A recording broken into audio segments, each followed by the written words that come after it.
little bit about this book and this project of mine. I begin with the following proposition, that the 20th century was the bureaucratic century, that both in the public sector and in the private sector, the dominant organizational form was a large, hierarchical, rule-bound entity that we have come to know and love as bureaucracy.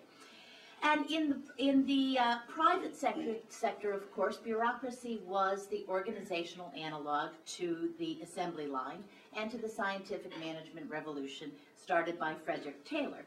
And as so often happens, the public sector followed suit, creating hierarchical organizations that broke down tasks into definable, discrete subtasks, etc., etc.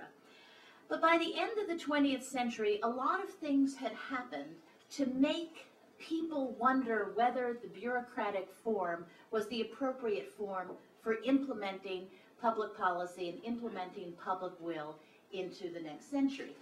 And let me start with just a little anecdote. If you think for a moment about 1954, a year that I don't remember very well, but a little bit, the experience that a citizen in 1954 was likely to have going to the bank. You had to go during banker's hours, 9 to 3. You had to stand in line.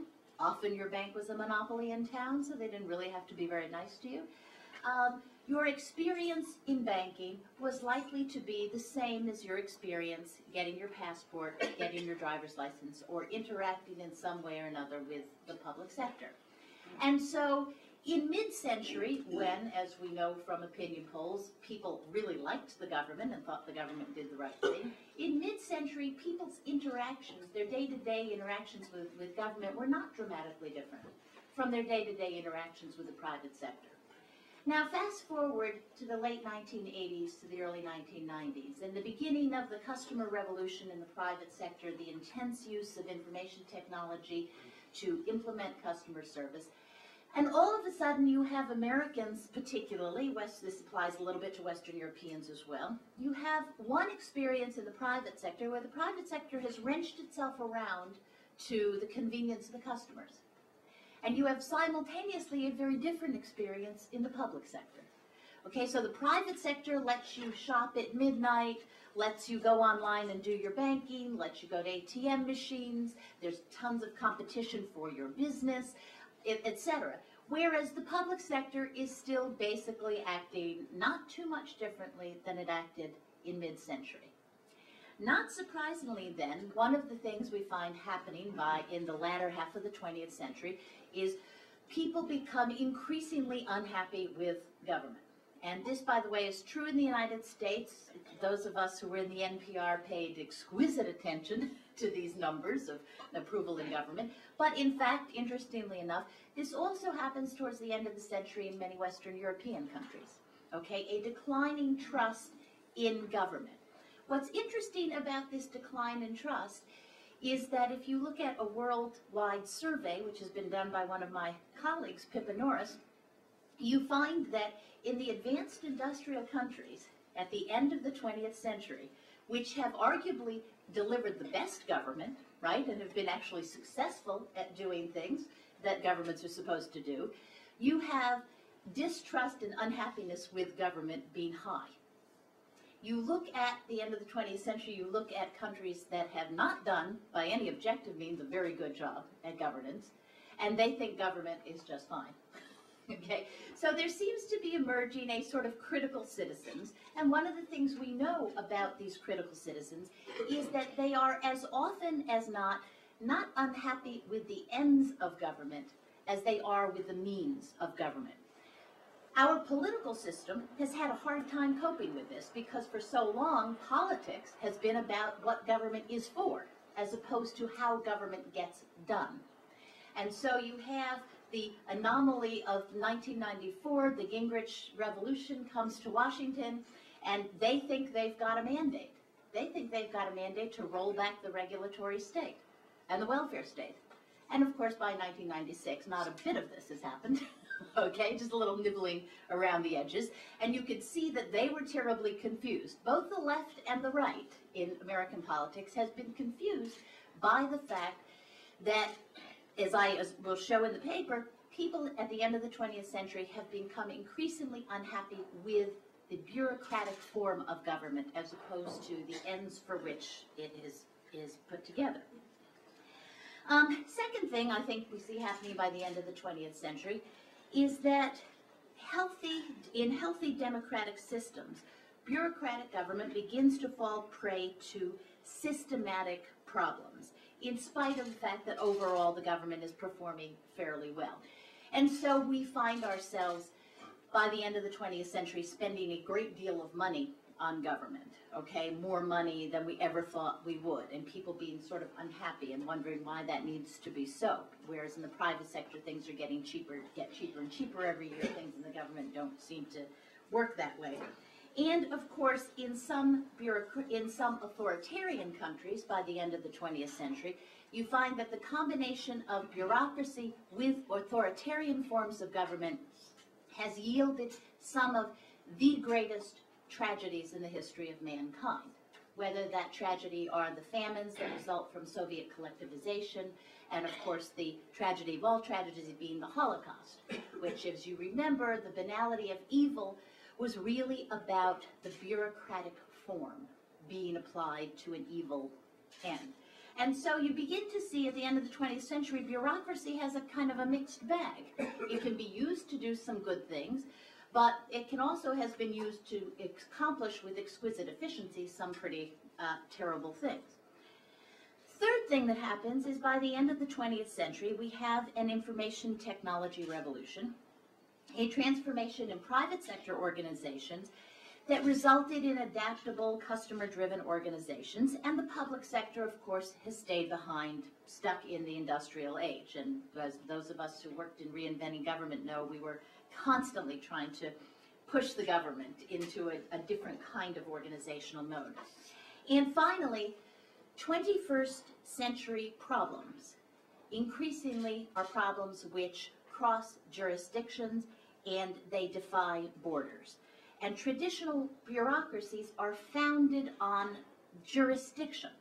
And therefore, as in the case of terrorism being the most apparent and easiest to come to mind, terrorism has rendered the bureaucratic state helpless and useless.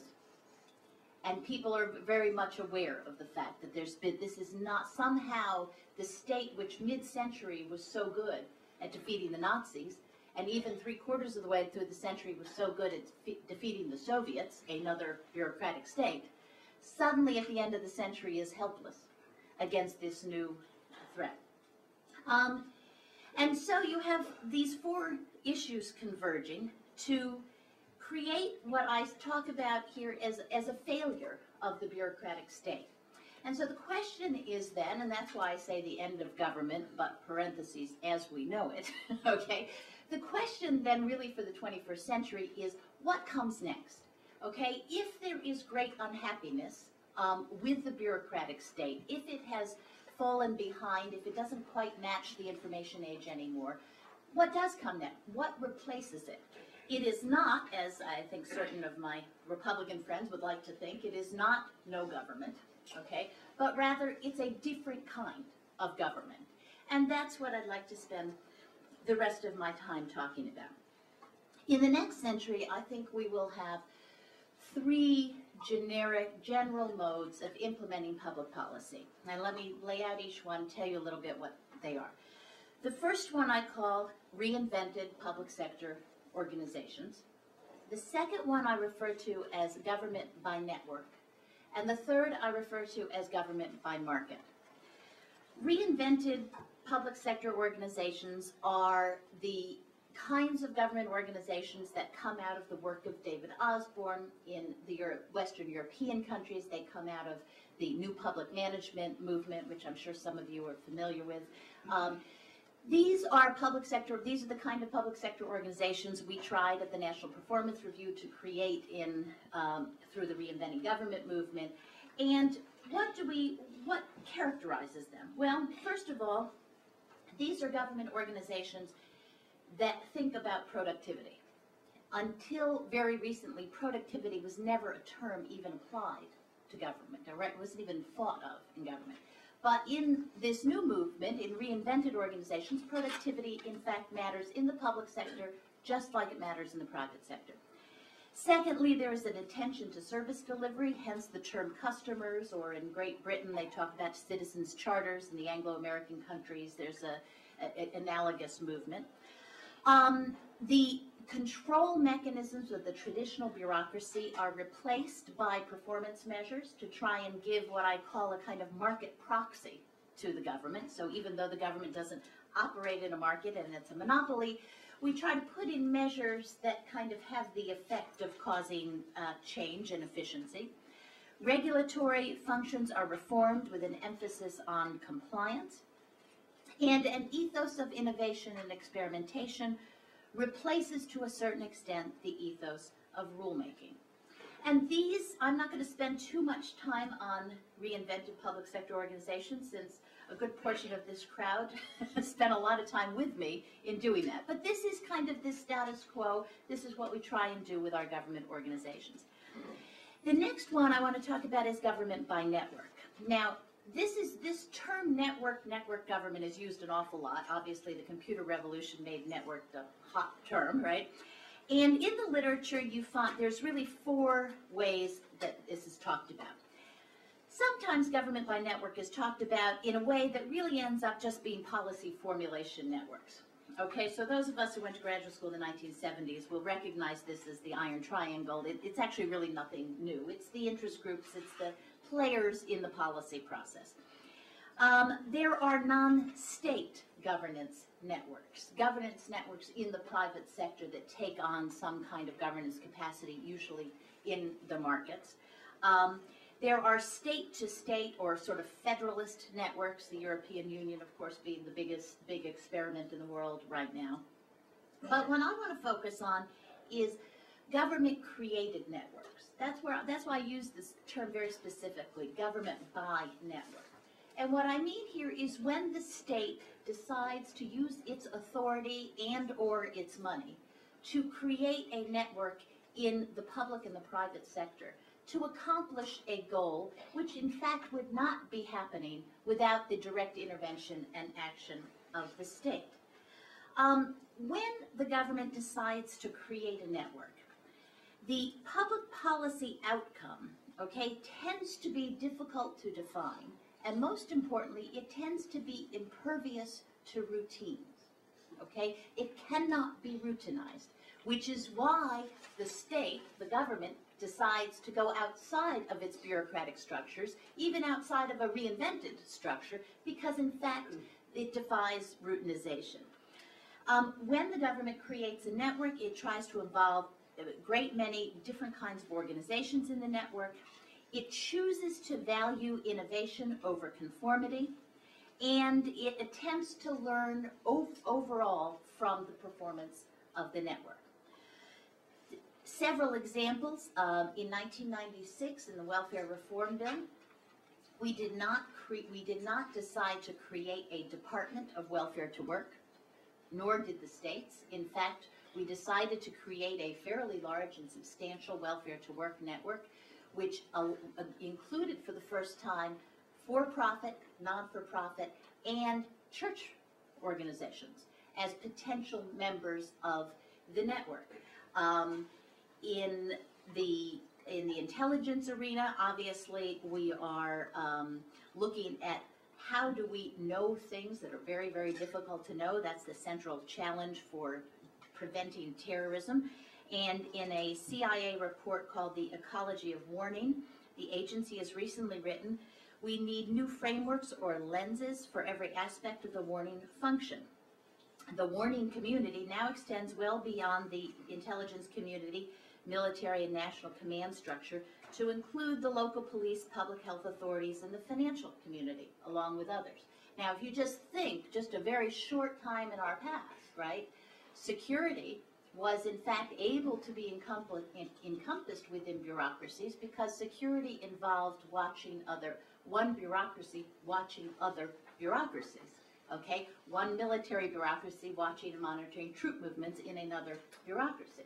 Suddenly we move into a terrorist world where bureaucracies aren't so good at watching networks.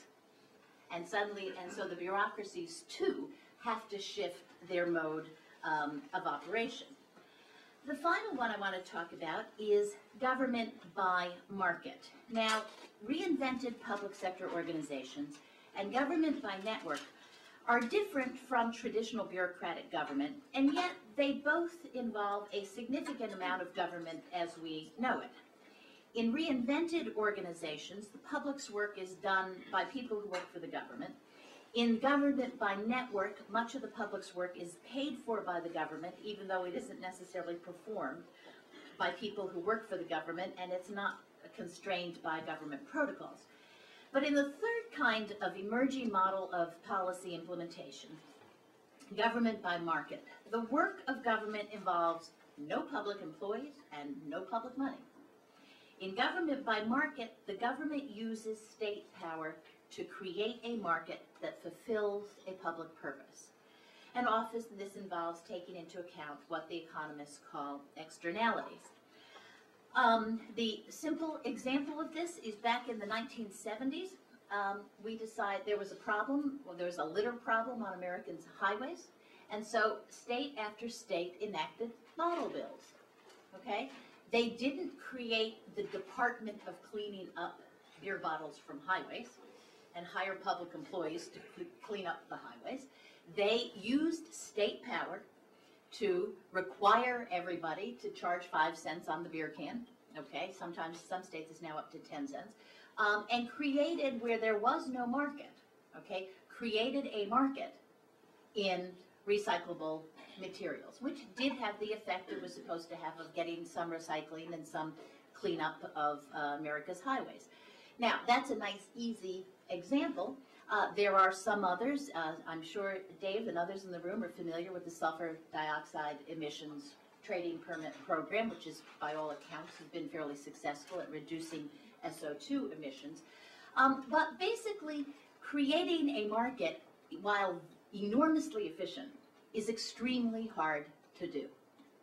And it's extremely hard to do for a bunch of reasons. First of all, you have to make sure the price is right, okay? Because you're, after all, creating a market where there wasn't one. So imagine if the price per beer can had been 0.001 cents, you may not have had a lot of them picked up. If the price per beer can had been 85 cents, okay, you might have had a serious problem with some industries that were in that business, not to mention huge hue and cry from the public. So getting the price right is particularly difficult. The market needs to be comprehensive. You can't sort of pick and choose where you want to have a market, okay? One of the stunning facts about the deregulation of the energy market in California, which is that they deregulated all the parts of the market except for the retail part of the market, and you know that ultimately doesn't work. Third, in a government by market, there has to be an effective rule of law, and there has to be effective law enforcement. So, for instance, when I talk about this mode of government sometimes at the Kennedy School, where many of our students come from third world countries, they look at me with total horror, since you know you really can't imagine this working in a society with extensive corruption and no effective rule of law. And finally, in government by market, there has to be information about the market. It has to be high quality, and it has to be accessible to all who need it. One of the problems that we've seen repeatedly in the movement to do public education vouchers is that people are really unsure how to evaluate the performance of public schools. There isn't a lot of data on it. People are not quite sure. People know how to buy a car. You know, they know how to read consumer reports and buy a car. They're not quite sure how to evaluate a second-grade education. So there's a lot of imperfection in the market and fear that people who have higher level skills will be advantaged over those who don't if we were to create an education market. Now, taking these three modes, one is not necessarily better than the other, although they do each have their day. Bob Stavens, who is a colleague of mine, was one of the earliest advocates of using markets in the environmental area. And he tells the funny story about how when he came to Washington at the beginning of the decade to talk about, creating markets for sulfur dioxide emissions or whatever, people regarded him as sort of the second coming of Satan. What an evil person you are, wanting to buy and sell pollution. And then, of course, now he says he comes to Washington and he finds that sometimes people want to do markets in places that he thinks that just isn't going to work, that it's not feasible. So these things do have their ups and downs. One of the things I've tried to do was say, okay, let's think about this. What kinds of policy problems fit which of these new implementation regimes? So, for instance, if the public policy can be routinized, okay? For instance, issuing passports, driver's license, passing out benefits that are universal or fairly universal, Social Security, veterans benefits, etc., you can probably use a public sector organization, you probably should use a reinvented public sector organization. In other words, there's no reason why a public sector organization shouldn't be open on Saturdays and shouldn't use cool 1-800 technology and have great websites like Mike is trying to force the federal government to do. In other words, but especially when the policy to be achieved is something that can be routinized, it should be done through a new and a modern government organization. The second kind of policy problem are policy problems that require innovation, where in fact the government knows in a generic sense what it wants done, but it really requires some thinking along the way. So getting welfare mothers to work is a classic. There's a million different ways of doing that. We know we want it done, but sometimes some programs work, sometimes other programs work for different people. Treating the mentally ill falls into this category. Collecting intelligence on terrorism. And of course, all research and development exercises are public policy endeavors that require innovation. And there, of course, government by market has been one of the traditional ways that government does this, and that's a good way to do it, okay? But you got to know what you're going into. And then finally, if the public policy requires changes in the behavior of millions of people, okay, if you want to change the behavior of lots and lots and lots of people, then you probably, in a free democratic society, let's stipulate, then you probably want to see if you can create go-to-government by market. For instance, getting people to return their empty beer cans. Or let's suppose we ever got to the point where the United States government decided it might be a good idea to get people to stop using so much fossil fuels. Something the current administration isn't very interested in, but some of us are. Well, then you would obviously want to look at various market-oriented mechanisms to try and shift consumption patterns, etc. We would try to avoid it, of course, unless we're in some horrible emergency, any kind of top-down. We would look at using government by market. Now, one of the things I do in this, which I won't spend too much time on here, is I said, okay, how would you, looking at this schema and saying we've got these new tools, right? How would you apply this to a new policy problem? And I looked at the problem of homeland defense against this schema. And I think that you can look at other policy problems, by the way, in the same way. If you think back on the history since 9/11, we've had two responses to the 9/11 catastrophe. First, we had what I call the coordination response. And because the first thing the president did, which was the first thing any president I'm sure would have done because it's classic, right, was, okay, let's get a coordinator. And let's get a coordinator and make all these boxes, make it all work in one big thing. Well, usually Washington likes coordinators, right? Because coordinators kind of don't upset the apple cart. Coordinators make it look like you're doing something and you don't really have to change very much. So coordinators are generally very popular. Even people in the system didn't think that this coordination response was enough, 9/11, and there was great unhappiness with the original formulation. As that unhappiness grew, and right about the time that the Washington Post was saying, oh, when is Tom Ridge going back to Harrisburg, the administration decided to move to response number 2, the bureaucratic response, right? And the bureaucratic response was, oh dear, look at these boxes on the organization chart. Let's fix them. Okay, let's re-juggle them. Now, I don't think that was a bad idea, okay? Those of us who were at NPR spent a long time worrying about the mess at the American borders, and much of what the Department of Homeland Security is a reorganization at the borders. So I think that was actually a good thing to do, but it was also only a very partial response to the overall problem. Okay, but it was a bureaucratic response. As long as it's understood as dealing with only a small piece of the problem, it was fine. What I then did is I said, okay, how would you look at this problem and look at it against the implementation options that are in fact available to us in the next century if we're conscious about them? And I said, okay, you want to do 3 things in Homeland Security. You want to do prevention, protection, and response. And you have these tools available to you: the traditional public sector, the government by network, and government by market. And in the paper, and I won't go through this, but IBM published a version of this if you're interested. I look at the various ideas that are around for accomplishing some of these ends. So, for instance, look at the problem of response to a biochemical or any kind of biological terror attack, which would require huge amounts of hospital equipment, secure rooms, isolation rooms, mobilization of doctors and nurses, etc. Or even a more traditional attack that would have a lot of injuries. Many people have written about the developing surge capacity in the public and private health system. In other words, the bureaucratic response would be, oh, let's build a lot of hospitals and have them stand empty, waiting for a terrorist attack. Not a very good idea. Kind of reminds me of the Veterans Administration, but we won't go there.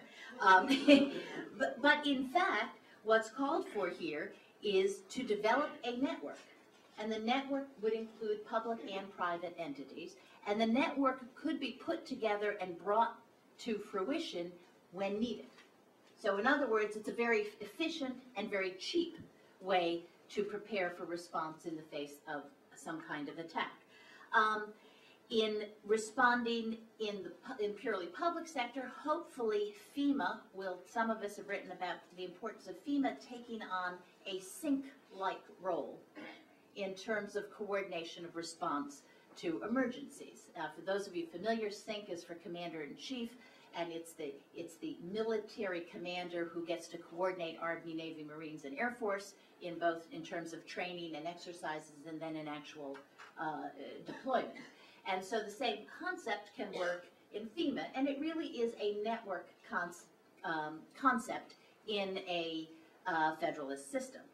And again, there are a variety of other ways in which you can take these, and what you want to ask yourself always is, what kind of problem is this? And then, is it best addressed by a public sector organization, by a network that is both public and private, or by the creation of a new market? Now, let me go to my final point here, which is about how do you hold these new modes of government accountable in a democratic system? And then what does it mean for leadership? What does it mean for people in government and in the public sector when they're running these kinds of new policy implementation tools? In traditional bureaucratic government, accountability was pretty straightforward. Accountability was rules and regulations. Follow them and you're okay. All right? And of course, the reason we have a reinventing government movement and new public management is people began to realize that over time, we were following rules and regulations and not accomplishing very much, and so we began to look for something new. Of course, however, the advantage of the traditional structure is that the accountability mechanism is very clear-cut, and the leader of that organization has to basically enforce uniformity in process. That's in traditional bureaucratic centers. And of course, what we find over time is accountability crowding out actual performance.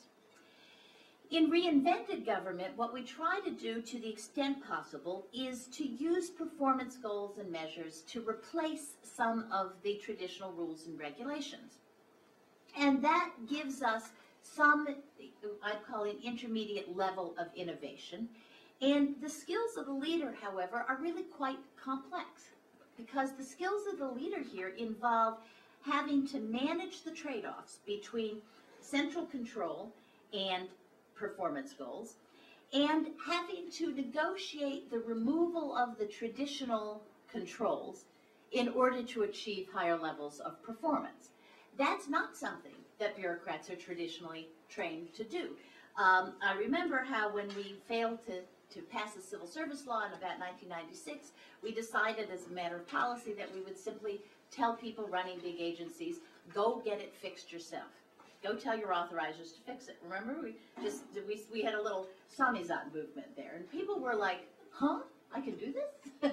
Yeah, 52% of the civil servants in the United States are now outside of the civil service law, out of Title V. Because what happened is people went and they got what they needed from their authorizers and their appropriators, and sort of without the political problems of attacking the overall structure. So there's been a sort of de facto change in the world.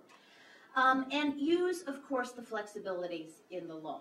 I mean, one of the things that happens repeatedly is that there are, in fact, flexibilities in the law, and people still don't use them. This is most dramatic in the personnel area. And yet, in a reinvented system, you would expect the leadership to be able to exercise skills in all of those areas. In government by network, the problem is, of course, accountability, because the goals exist in each contract in the network, but very often there may not be goals for the network as a whole. And in fact, a lot of times this is the case because government by network has existed as a kind of default mode of government. That's what we do when the bureaucracy throws up its hands and says, well, we can't deal with this problem. Let's just kind of see who else can.